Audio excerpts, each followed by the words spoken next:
the transaction wire. Let's get into it. A couple notable commitments over the weekend. One of those, TJ Lateef, number 16 quarterback in the country, top 247 quarterback on the back end there. He commits to Nebraska.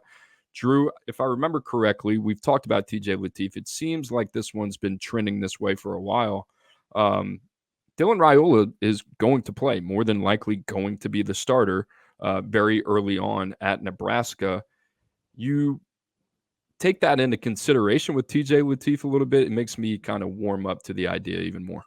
Love the fit. I don't know if Nebraska could have done better. I think maybe the conversation would have been TJ Lateef and Madden Iamalieva. But TJ Lateef is the guy that they were in on much earlier. It's never going to be easy to get a top 247 quarterback after you took a 5-star and more notably a high-profile 5-star quarterback. I mean, aside from Arch Manning, maybe DJ Lagway, is there a more popular name just in the average fan, the casual circle, the past few years in Dylan Raiola?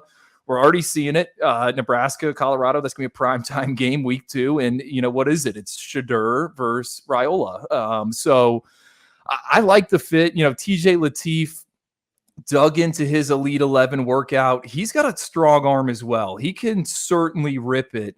A little bit older for the grade, which is interesting, Cooper, because when you look at his body, I mean, he's got some size to him, but he doesn't look like he's had this physical maturation, which I think could take place there in Lincoln in terms of him, getting in a squat rack, a developmental year, being in that group that's early in. I think he could potentially unlock some more. Would like to see him be a little bit quicker in the pocket. I thought when you flip on that Elite 11 workout, kind of a build-up passer when he's asked to move around, but he can throw it around the yard. And I think for Nebraska, they brought in 2 quarterbacks last year, Raiola, Daniel Kalen, who was an Elite 11 finalist. I don't know if they were going to do better than TJ Lateef. And I think if you're a Nebraska fan, you got to be fired up about this addition. I like the timeline, for Lateef, because we'd put Lateef kind of in that developmental category, right? He's one of those guys that you want more of from a production standpoint. I think you see the flashes of talent. It's just consistency for Lateef. Now he gets to go to a place and really kind of develop on his own timeline under Marcus Satterfield. And we'll see what happens with Dylan Raiola. It's going to play a big part of that as well. All right, Drew, how about this reclassification news? Tarrion Grant from Tennessee committed to Purdue. I've been mixing these up. 2026 to 2025, correct? Yeah, but I think he was originally a member of 2025 and he went to 2026. I did not know that. Yeah. Here's the thing. Tarrion Grant, all right? So he was our number 5 corner in the class of 2026.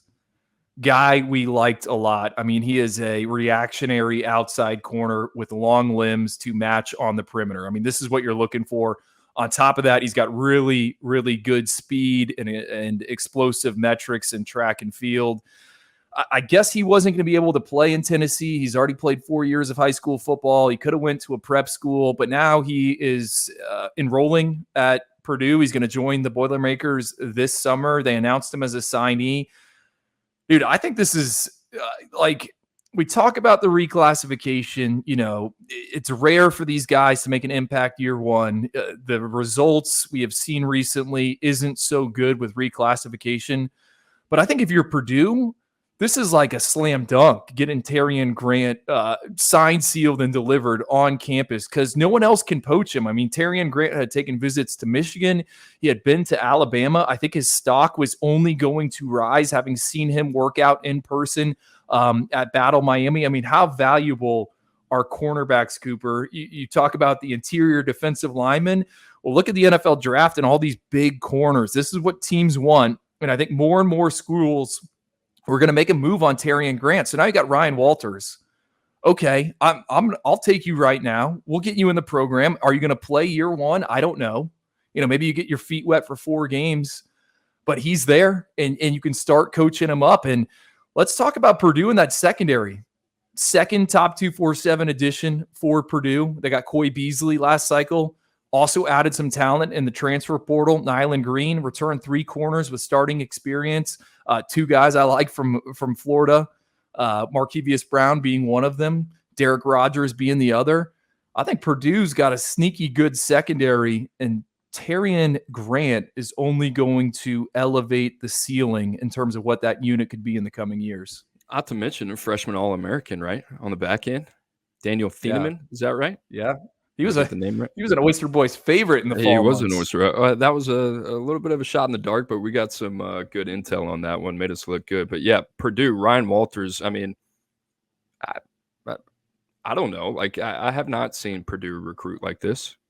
And I don't know, maybe since I've been following Purdue recruiting, and I'm not one of those guys been in on the ground and following it extensively. They just seem to have like a different type of aggression and a little bit more like weight to them than we've seen in years past. All right, I have this written down to ask you. Do we see more of maybe you're not traditional powers trying to lock elite recruits in early like this? Could this become a trend?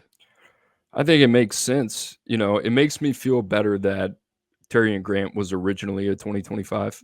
Yeah. Summer birthday. Right. Could have went either way. The first thing that came to my mind was Tony Grimes, right? Reclassifying, joining North Carolina. He ends up transferring to Texas A&M, and it's kind of been a dud for him, in terms of what we've seen out of Tony Grimes. So how about Marcus Washington? Went to Georgia, to Louisville. I think he's at Syracuse now. That's another one. Well, that's what I'm saying. It might be limited sample size, but I don't think it's very encouraging what we have of reclassifications at the DB spot.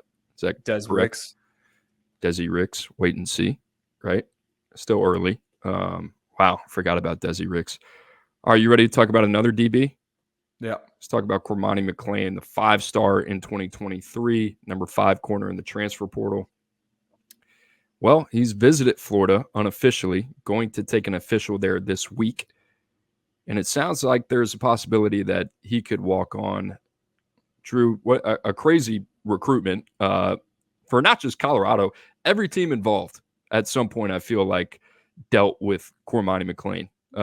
Alabama, Miami, and Florida. They were all kind of seemingly left at the altar at some point. Your initial reaction to what this potential marriage would look like? A head scratcher. I mean, I don't know. I've thought about this a lot over the past 24 hours. Is this what Billy wants to do? Is this external pressure? I mean, I think Cormani just needs to go to a place that he can buy in and develop. And then you look at Florida's 2 deep, what they had return at cornerback. They got Jakeem Jackson, Jason Marshall. Like, I don't think if Cormani were to pick UF, he would be thrust into action. My biggest concern, I think, if you're Florida, is just kind of adding this distraction to the locker room when you open up the season against a rival in Miami week 1. So I was surprised it came across the ticker. I don't know. What your thoughts, your takeaways? Am I off base here? Yeah, I think it's risk reward calculation, which is every team right now that is examining whether or not Cormani McClain would be a good fit for their team.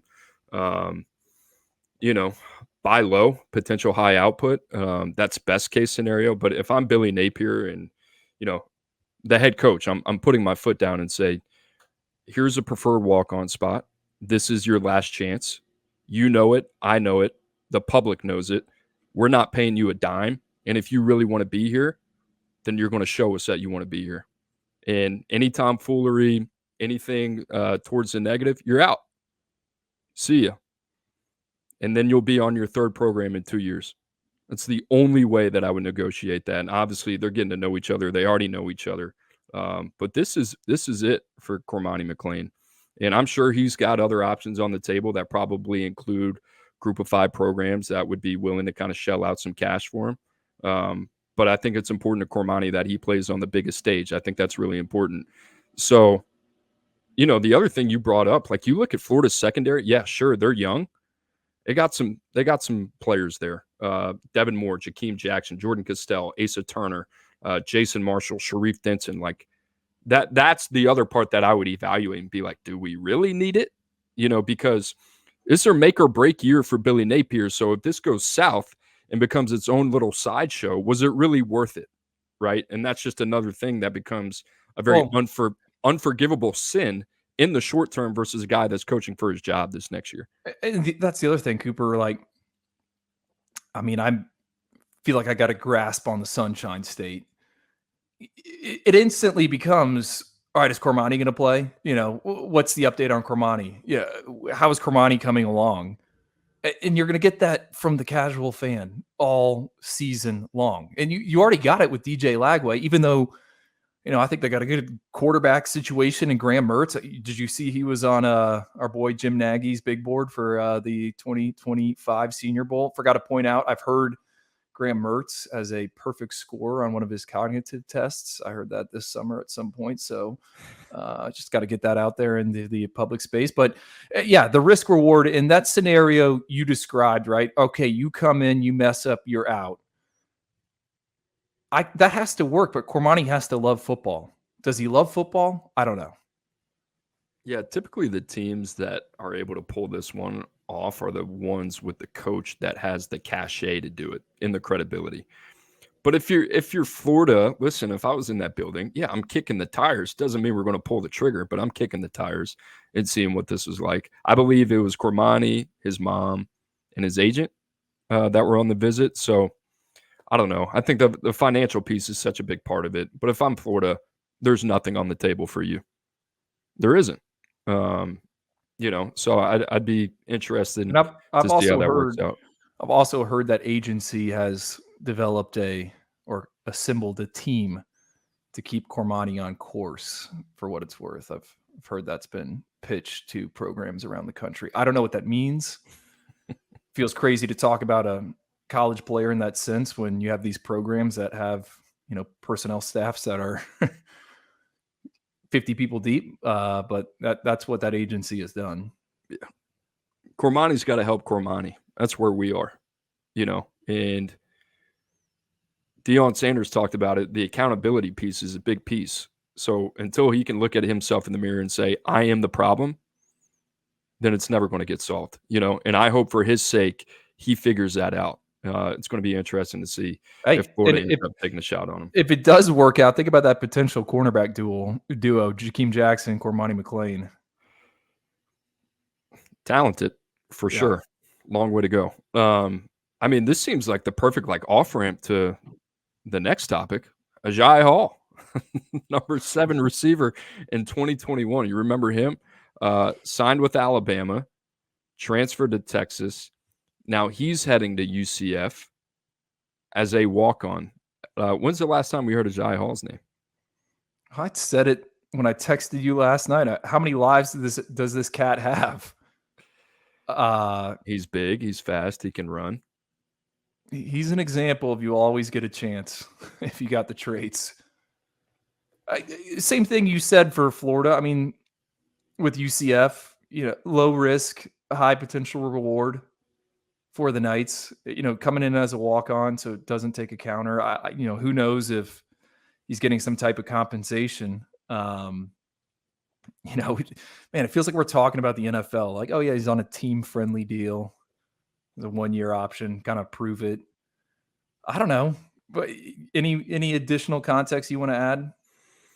I really liked Agiye Hall coming out. And I'll just go back to the interview that we just had with Cortez Hankton. There is a lot more than just possessing the physical traits that goes into being successful, not only at the collegiate level, but having a career on Sundays as well, right? So when people ask, hey, what happened with Agiye Hall? What happened with Cormani McClain? Well, one of those things was missing, and I can tell you this. The reason that these guys continue to get opportunities is because their ability that they offer. Everybody knows the physical capacity in which these type of players can operate. It's can they do the things off the field to make them consistently successful? So that's how I would tie it into that. Did I ever tell you the story about when I went to see Agiye Hall practice in the spring? Mm-mm. I can't even remember what high school he was supposed to be at, but showed up spring practice before his senior year, just not on the practice field. I'm like, hey, coach, where is it? Agiye? Not sure. You know, that vividly plays in the back of my head when you think about his career path. Agiye Hall, Cormani McClain. That's where we are in the calendar right now. Two highly touted players that are looking for their next shot as potential walk-ons. Pretty interesting to kind of see this. I don't know, So the walk-on used this way. I haven't really kind of seen that in the past. isn't there some type of NCAA rule that, or there's talk of going away with walk-ons? Yeah, basically cutting the roster size down from 120 to 85. You know, so Last thought on the bounce backs. What are we going to call them? High-profile guys trying to find a home. Can you think of an example of where this has worked out? Like Eric Gilbert comes to mind at Nebraska. That hasn't gone all that well. no, not really. I'm going to marinate on that.